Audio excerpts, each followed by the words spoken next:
It is our pleasure to be joined by the NFL draft analyst for The Athletic. He is the author of The Beast. Dane Brugler is in the house. What's going on, man? How are we doing tonight, guys? I'm good. We just had a hell of a weekend with OU spring game, but this interview is hinging on the sleeping patterns of your twins, correct? That's right. And I've got a 6, a 5-year-old, 6-year-old, 5-year-old, and then the two twins that are restfully sleeping as we speak. So let's hope it stays that way. Wow. Busy man. I know you've got a lot going on with the draft and all that stuff, but to throw all that in the mix, that's wild. I got a very understanding wife. So, I mean, you guys know how that goes, right? Oh, yeah. Yeah. All right. Let's start with the OU guys then, just in case the twins wake up. And as I looked through your draft guide, which is still just mind-boggling, it seems like Perrion Winfrey is the OU guy you're probably the highest on. You got him ranked as your 4th defensive tackle. You got a 2nd-round grade on him. And my question for you is, how much did you have to kind of change your evaluation of him after the Senior Bowl stuff? I mean, being in Mobile and watching the offensive linemen kind of quake in their boots a little, when they had to face off against Winfrey, that's going to make you go back and, all right, maybe I wasn't high enough on this guy, because nobody wanted to block Winfrey all week during the Senior Bowl. And, it's one of those things that context matters as part of the evaluation process and how a player is used. I mean, we see it obviously with one of the first picks in the draft. Travon Walker could go number 1. Was not a high sack guy, does not have a high pressure rate as a pass rusher. But when you look at the traits and then you look at how he was used, the context, that matters. And when you look at how Perrion Winfrey was used basically as a nose guard in that front, wasn't a lot of slanting, wasn't really asked to be able to get those one-on-one opportunities where he could show off that power, show off that quickness, show off the 35.25-inch arms. For him to go to Mobile, the Senior Bowl, show out every day during practice, show out during the game, and then unfortunately got hurt at the combine, left hamstring. So he only did the 40, wasn't able to do anything else. And then he didn't do any drills at the pro day, but I think he had done enough at that point, especially because this is not a strong defensive tackle class, especially guys that can create disruption. Both Georgia guys probably go in the 1st round, Jordan Davis, Devontae Wyatt, Travis Jones from UConn, more of that nose tackle. But Winfrey is one of the guys that can give you juice and give you that interior pass rush that you're really looking for. And so that only helps him a little bit more. He could very well go somewhere top 40. That's possible, just because of simple supply and demand. But I think it's pretty clear he's the top Oklahoma guy for me so far this year. How much is size a factor? I'm not sure what schemes out there. Everyone is what teams that run whatever schemes are the highest on him, but he's an undersized defensive tackle for the NFL. How big of a factor is that going to be against him? Yeah, he's 6'4", but he's 290. And so I think that a lot of teams, not a lot of teams, but the teams that utilize more of like a 30 front, they're looking at him as 5 technique. But I think that it's versatility, because he can give you that inside outside looks where he's not going to be plugged in as only a nose or only a 3 technique or, whatever. He's got some position flex, I think, because like you said, he is undersized, but with that length that he plays with and some of that power, I think that he can get better as a run defender, a guy that you're going to trust. But what he brings you on passing downs, that's really why you're drafting Perrion Winfrey. And 6 sacks in 2 years at Oklahoma, not what you're looking for. But again, when you look at the context and how he was used and how many true pass rush opportunities did he have, that all plays a factor in this. So. I think somewhere in the 2nd round, Winfrey's going to come off the board. And a lot of it, most of it is, his ability and the traits, because we know what's the, scouting slogan. It's traits over production. And it doesn't matter what you've done. It matters what you're going to do. And when you have traits like Perrion Winfrey has, teams are interested. And so, I think he's, and like I said, because the defensive tackle class is just not stacking up with some of the other classes, some of the other positions in this class, there's a very good chance that he gets pushed up just even a little bit more for a team looking for that interior presence. Looking at Nik Bonitto as an edge guy, you've got a second to third round grade on him, and just a tremendous get off, right? Explosive off the line, but never really developed kind of that arsenal of pass rush moves you're looking at for a guy at that edge position. And, holding up at the point in the run game wasn't exactly his strength. So where does he fit? What type of scheme do you think he fits in? Yeah, that's the big question. And I think that's, if you're going to draft Nik Bonitto, you have to have a plan for how exactly you're going to unleash him. It's kind of like a pitcher in baseball. You have your fastball, but then it's how you develop that secondary pitch, the breaking stuff, the change up, changing speeds, all those things that keep NFL blockers off balance. And so for Nik Bonitto, he has that. Line him up as the wide 9, let him, use that burst to capture the corner. And, you can do it against Big 12 tackles, but in the NFL, you have to keep those guys guessing. They'll study you and they'll know exactly what you're throwing at them. So that's going to be the big question with Bonitto. And this is such a deep edge rusher group that, I like it, Nik Bonitto, and he's not even in my top 10 edge rushers this year. Just because it's a crazy deep group from top to bottom. We're going to see these guys fly off the board early, top 10, and then throughout the first round, second round, third round, and even into day 3. So, but Nik Bonitto is right there in that mix. I think that, you're looking at him as probably more of a sub guy, that sub package rusher, and then you work him in. I think you got to be a little creative with a guy like this where, maybe you stand him up and let him spy from, over the A gap or something. I mean, you have to be a little bit creative because he's just not your prototypical edge rusher, just gonna, put him at defensive end on any down and that's it. So I think that for a team that's willing to invest in his strengths and, kind of work on where he needs to improve, it's going to end up paying dividends because that pass rush that he brings is so lethal. Ryan Asamoah, linebacker, I think is a fascinating situation here going into the draft.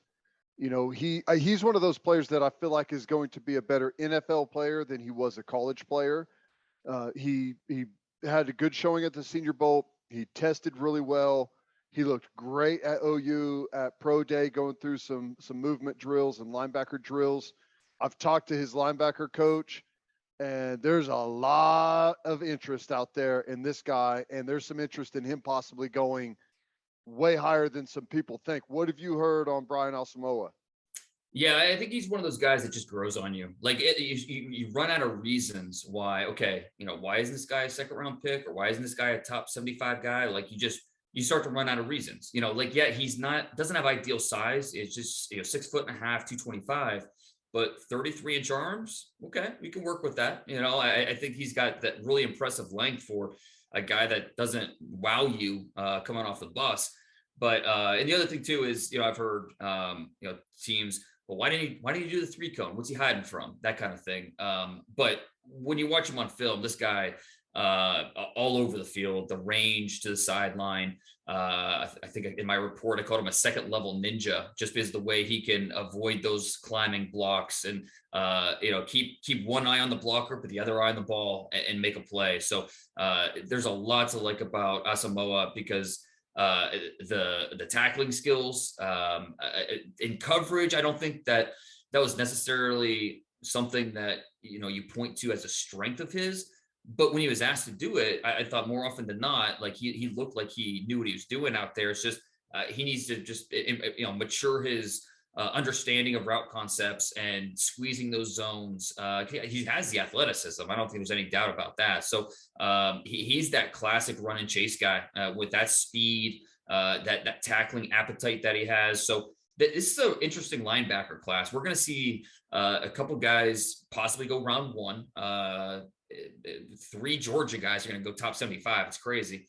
But Asamoah is right there in that mix. I would not surprise me at all if he came off the board round 2, but at worst, we're looking at probably a mid-third rounder. Yeah, he can run, and people like linebackers that can run. Yeah. And he does when you turn on, like if you just look at the highlights, his highlight reel is you're just like, damn. I mean, that guy's not a first rounder. And then when you watch the full game, you're like, oh, okay. Now right. I get where the criticism comes from. Okay. Moving to one of the offensive linemen, Marquis Hayes. You've got him as your 6th ranked guard. And Marquis is, for me, he was one of those guys, like his good moments were damn good. Yeah. But then the moments where his pads were too high, where he lost leverage, like you just look at it going, man. So is he a guy you think teams are looking at going, hey, we can get him to play at a higher level more consistently? Because he does have some of those moments with the physicality he plays with where he looks fantastic. But do you think NFL teams look at him and say, hey, we can eliminate some of those, some of the valleys and the peaks and valleys of his play? Yeah, no, I think that's fair. And I feel like I'm a little higher on Hayes than most out there, having him in my top 100 as a guy that's a potential day 2 pick. And I'm going to bet on some of those highlights that you mentioned. I mean, we're talking about a guy at 6'5", 320 pounds, really long arms, not an amazing athlete by any means. I wouldn't necessarily call him, explosive, but I do think he's efficient. I do think that, he understands angles. He understands how to unleash that power, with your lower body and your upper body kind of, they got to work together to help create room in the run game. And so, he's a guy that I think that like you said, when you watch the good moments, you get excited. Physical hands, heavy hands, can really create movement at the point of attack. Now, like you mentioned, though, pad level could be an issue at times. Just his fundamentals, just being consistent. I think that's something that will continue to get better and better as he, gets more experience. And look, he's a 3-year starter at Oklahoma, so it's not like this guy's, new out there. So, he needs to get better with some of the, especially when when rushers threw their counters at him. He was a little late to adjust at times. So just understanding what's coming at him, because he was a heavily penalized player as well. And that's something that stood out on tape. But again, I'm going to bet on that wide body, that length, that power that he plays with. And the fact that I think he understands angles, he understands body position and what he needs to do. So if I need a guard, especially if I'm running a gap scheme and I'm looking for a guard somewhere in the first 125 picks, Hayes squarely on my radar. How about Mike Woods at wide receiver? He's tough to project for me anyways. He's got great size. He's tested really well athletically. Had probably way more of a quiet year than he wanted to at Oklahoma after transferring from Arkansas. But my goodness, does he look good whenever he's running routes and going through some of the drills? Yeah, it sure does. He's a good sized player, big target. He's got those long arms, can create that catch radius for the quarterback. I think, you did expect a little bit more. And something that, is important to me as I do my evaluations is, going through these guys and looking at their touchdown to drop ratios. You always want the touchdown number to be higher than the drop. And for Woods, his drops were higher than his touchdowns in his career, and then also this past year at Oklahoma, only 2 touchdowns compared to 3 drops. So, and is he an amazing athlete? No, but he's a solid athlete. I mean, I think he ran a 4.55 at the combine. Not, it's okay, but not exactly what you're looking for from a speed perspective. And he's I think he's a little straight line-ish with his routes. He's got those long strides, which really helps him eat up coverage. But at the same time, settling his feet, breaking off that route, just needs to be more deceptive. Needs to be a little more polished with what he's doing out there. So DBs aren't able to read him and get that head start. So, I think that there's plenty to like about Woods, but it's tough when you stack him against all the other receivers in this draft. It's such a loaded position every single year. And so when you stack them against other receivers, I know I ended up with a priority free agent grade on Woods, but I haven't heard better than like a late round on him. And again, part of that is just stacking them up against these other receivers. There's so many of these guys that run better, or maybe have have something in their report, something in their game that's distinguishable from other receivers. I don't know that Woods necessarily has that one thing that you could really hang your hat on, like whether that's size or speed or being a seasoned route runner. Like I don't think there's that one thing that you can point to and say, well, he's got this, and we know that's going to translate. So to me, that's one thing kind of holding up the eval with Woods. Yeah, nothing that no like one attribute that just separates him from the pack. I hear what you're saying on that. This guy, I mean, Isaiah Thomas, he's just a football player, man. They asked him to play all along the defensive line these last couple of years. You've got a 4th to 5th round grade on him. How do you balance like looking at a guy's traits and maybe not having ideal measurables or ideal speed, like that stuff, but then looking at production and just reliability and kind of what he's meant to OU's defense over these last couple of years? Yeah, I'll be honest. He tested better than I thought he would. Agreed. You got at 6'5", 265, and he's not a guy that relies on speed. He relies on those heavy hands where he's going to, create knockback at contact, or quickly shed, get around the blocker, use that long arm that kind of set up these different moves that he has, whether it's spin, whether it's a chop. But he has, he tested better than I thought. Ran a 4.7, a 4.70, decent vertical, decent jumps. But I think that he is a little tight through the hips. The fact that he did not do the 3-cone or short shuttle, that kind of, backs that up. It probably not doing it for a reason. So he is a little stiff through his midsection, through his hips. So he's not the best bender necessarily. And then the other thing that bothered me with Thomas was that he left meat on the bone. There was some misproduction, especially in the backfield. It's great that you're getting to the backfield, but you got to finish. You wanted to, first and foremost, you want to disrupt the quarterback, make him move his feet. But I mean, a sack, that we're talking about a 7-yard loss, 8-yard loss, I mean, that changes the game. So you got to finish both versus a run and versus a pass. So I think, again, like we talked about with Woods in receiver position, edge rusher by far the strongest position this year.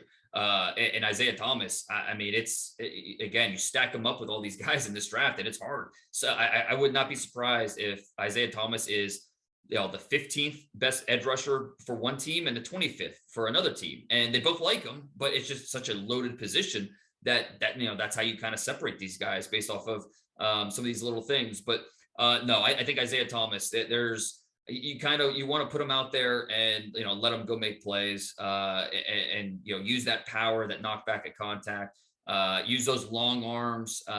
It's, I don't know that he's ever going to be, an 8 to 12 sack guy in the NFL, but I think he's going to be part of a rotation for a long time. Well, we just had the spring game. We watched Baker Mayfield's Heisman statue get unveiled there. It was a fun atmosphere for that, but he still doesn't have a home. Yeah. What have you heard as far as maybe draft day moves, some type of trades with picks or something to get Baker Mayfield? I don't know I'm sure Cleveland's dying to trade him, but they've pretty much killed his trade value. But what are you hearing out there?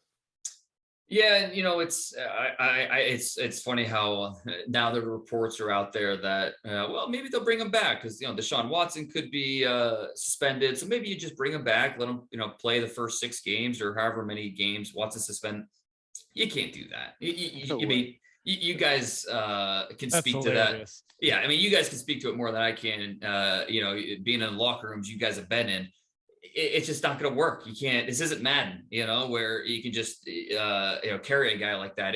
It'll disrupt too much. That's basically, Cleveland telling these reporters that, or hey, just put this out there. Maybe get teams a little antsy about because they're Seahawks, Panthers.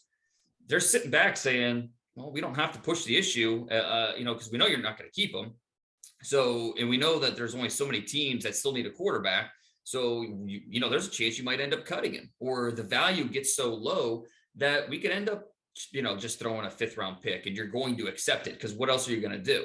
So I think that it'll be interesting on draft weekend if anything happens. I think, the 2 teams are Carolina and Seattle. Those are the 2 teams that make the most sense, that really make the only sense. And I think as we get closer, it becomes more and more clear. I shouldn't say clear, because nothing is clear about this draft. Nothing. It's crazy. Usually at this point, we have a good idea what's going to happen. Even the top 10 this year, we don't. And so Carolina at 6, if they don't draft a quarterback, I would not be surprised at all if at some point, there's, it gets announced that they trade a future second, next year's second, to the Browns for, or maybe a conditional second that, it becomes a 3rd if he only plays X amount of games, or, whatever, to the Browns. When you look at Carolina, they're in quarterback limbo, and I think the chance to bring in a guy like Baker, who, 1-year contract basically, see what you could do. I think that would make a ton of sense for him. Either Seattle or Carolina would be a good spot for him to kind of just try to do his best to show out. But if Carolina drafts a left tackle at 6, you trade a future pick for Baker. All of a sudden, that offense becomes a little more interesting to watch. Yeah. There'd be a lot of people here in the state of Oklahoma watching it. I Sure. know that. Yeah, Christian McCaffrey. It's DJ Moore still got, you add that left tackle. The offense, it becomes much better than we saw last year. That's for sure. Yeah, I got a bunch of other kind of big picture NFL draft questions for you, but I got one more question about this crop of draft eligible OU guys. Looking at OU's backfield, right? Like the 2 staples in that backfield were Kennedy Brooks and Jeremiah Hall. And just guys that, they just don't have the measurables, right? That some of the elite guys at their position. And then you look at Jeremiah Hall, there's, only a handful of teams in the league using a fullback position. How do you think things will go for them, day 3 of the NFL draft? Are those 2 guys you think have a chance to have their name called? Or do you see more of the undrafted free agent route for him? Oh, no, I think both have a chance. But just like you said, it just depends on the situation. And, because Hall, especially, because a team needs to, have to fill a need at that position, being that hybrid fullback, tight end, H-back, do everything type of guy. You have to have a need there. And then also have to have a draftable grade on Hall. And that's, those 2 things have to match up, and not every team's going to have that. So I think with Hall, it'll be interesting. I wouldn't be surprised if he went 6th or 7th round. He has that ability. He's certainly worth it. But for him to actually get drafted, it's another story. And with Kennedy Brooks, this guy was, OU has obviously had these really impressive running backs, just they find ways to be productive. And Brooks, the 3 years that he was on the field, every single year, he had over 1,000 yards each of the 3 years that he was out there. If he would have came back this next year, he probably would be OU's all-time leading rusher. Crazy as that is. No, yeah, he would have been, probably just shy of 5,000 career yards. He's got that type of ability at any moment. So I think he's shown that he can do it. I want to see. I don't think we saw enough with him. Like in passing situations, as a receiver, as a blocker. I think that's something that's really missing from his game. And he's just not an explosive guy. At least that's not how he runs. It's not how he plays. Kind of a short stepper. That's his run style. But I do think he has a really good feel for his block development, a good feel for where those holes are developing. And he makes these little subtle moves that really help him avoid tackles. So Kennedy Brooks is intriguing, and this is day 3 running backs, we're going to see these guys, come off the board like crazy. We'll see a few. Breece Hall is going to be in the second. Kenneth Walker will be in the second. Maybe 1 or 2 more get in the third round. But then on day 3, we're going to see 12 to 20 running backs come off the board, and it would not be surprising at all if one of these guys is able to become a starter next year just because of, happenstance, injury, whatever, like a James Robinson, or, we've seen it happen time and time again. Kenny Brooks is in that mix, where if he goes to the right spot, he has a chance to get on the field. You just never know. You said earlier that it's a weird year, that there's not a lot of certainty as to what's going to happen there at the top. And I've heard a lot of people say that it's just kind of a light draft class anyways. I mean, there's a couple of guys there, but you're kind of short on people that you feel like would be franchise type of guys. Have you seen it kind of the same way? Oh yeah, definitely. I mean, Aidan Hutchinson is the favorite to go number 1. And if he was in last year's draft, he probably doesn't go top 10.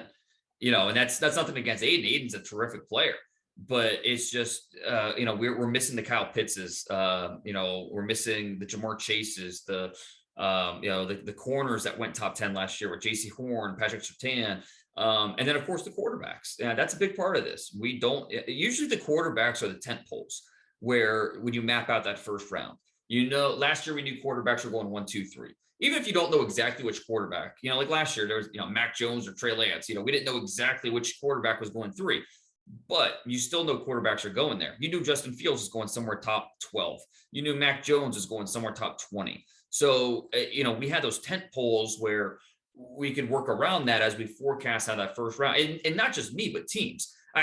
Mock drafts get a lot of, for lack of a better word, they get mocked. But NFL teams do them, because they if I'm picking at 15, an NFL team is doing a mock draft for the first 14 picks because they want to understand who's, what are the chances this player will be there, or what's our board looking like at that point. And talking to teams that are picking in the teens or even in the early 20s, they said this is the hardest they've ever had it in terms of trying to forecast how those picks are going to play out, because we don't know anything about the quarterbacks in terms of how high they're going to go. I mean, each one kind of says the same thing, like, hey, they're going to go, but no one can tell me where. It doesn't seem like 6 at Carolina is going to happen.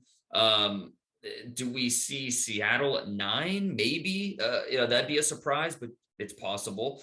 Does Pittsburgh trade up, from 20 to go get their guy, whoever that is? Maybe. But point is, we don't have those tent poles, and so and then we don't have the quote unquote blue chippers, the elite guys that are just no doubt about it, top 5 players. But we still have a lot of good players in this draft. I mean, I'm a big Travon Walker fan. I love Ickey Ekwonu, a couple corners that are really talented. So there's still talent in this draft, and honestly, it's going to make for a really fun draft day. Last year we had more talent, but it was kind of predictable. This year, first round is going to be crazy, and that's going to be a lot of fun. Okay, it may be the same guy, but who do you think is the best player in this draft? And then who is your favorite player in this draft? I think the best player, I mean, I have Aidan Hutchinson as number 1 on my board personally. I just think he's a guy that checks a lot of boxes for what you're looking for in terms of the production, what he did on the field, based on, you can point to on the tape, hey, he did this, he did, I've watched it with my own eyes. The testing, the athleticism that he brings, he had the same 3-cone as Von Miller. Like this is a really good athlete we're talking about with Aidan Hutchinson. And then talking to his coaches, talking to scouts about him, it's just from a preparation standpoint, from a makeup standpoint, they call him the lost Watt brother, just in terms of how he's wired. This is a guy that is all football all the time. I mean, he just, this is all he cares about. And so I think that when you put it all together, that's why for me, Hutchinson's the top guy. My favorite guy is probably who I have ranked 2 on my board, and that's Ickey Ekwonu from NC State. No joke, in